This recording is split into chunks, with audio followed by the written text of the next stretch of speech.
This one is called the 7 Common Homebuyer Mistakes, and this is part of the Homebuyer Survival Kit. So let's just go over the first one. I want to go through this fast because you may want to read the article all by itself.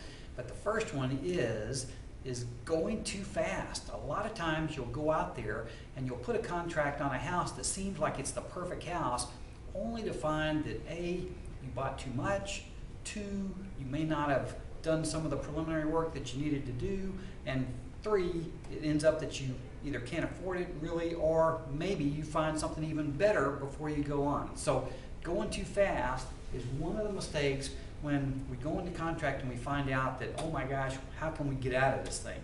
And it's tough to get out of these things once you get started. So after you contract, let me tell you, all bets are off. You're probably going to either buy that house or it's going to cost you some money. All right, number 2, overbuying. This is a big one. A lot of people go out there, and if they do get pre-approved, a lot of times the lender will pre-approve you for the maximum amount that you can afford. Well, guess what? It's tough when you've overbought a house, or you live in a house and you can't afford to put furniture in it, or you can't afford to go out and have any kind of social life. This is a big problem because a lot of times when you do that, it causes financial stress. And financial stress is the biggest reason for divorce.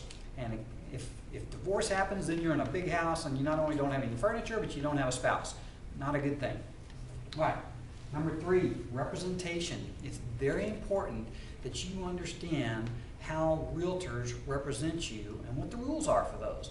Because a lot of times you'll go out and you'll find a house on the marketplace and you'll contact the listing agent as the person that's going to show you the house. Well, what ends up happening is that the listing agent actually represents the seller. So if we see this, we always have concerns because the seller is represented by the realtor, you're represented by yourself. And you can't assume that the listing agent is going to work on your behalf. So it's very important that you understand how representation works. Very big deal. Now, I will tell you that not everybody makes all these mistakes, but a lot of people make at least one of these mistakes. Let's go to number 4, not comparing mortgages. Well, I will tell you that there are just a lot of different models out there for mortgage companies. You've got local banks, you've got national banks, you've got mortgage brokers, and you've got mortgage bankers. And it's just real important that you compare because not all programs are the same, not all pricing models are the same, and it's just worth comparing. And of course, obviously, I want to raise my hand and get you to compare with me because we think we do pretty good in that scenario.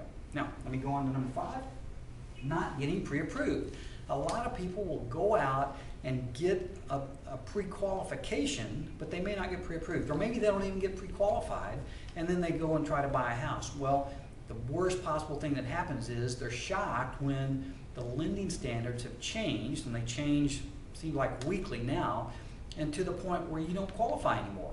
Or worse is you got pre-qualified, but you didn't get pre-approved, and there is a difference that I'll explain on a different tape.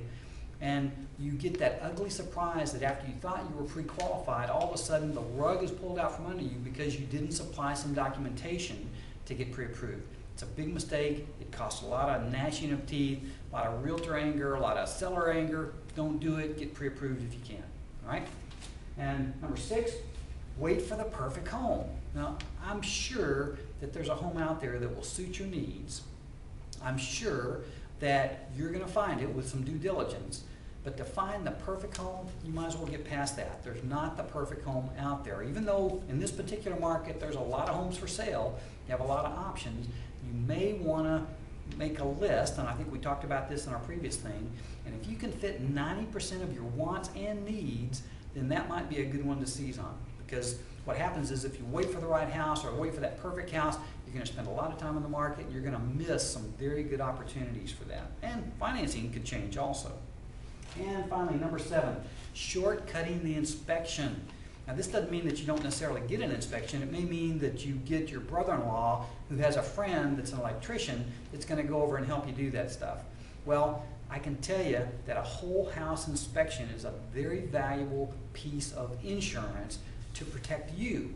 And if you don't go through this process of getting an experienced, seasoned inspector to do a whole house inspection, you're setting yourself up for a big mistake.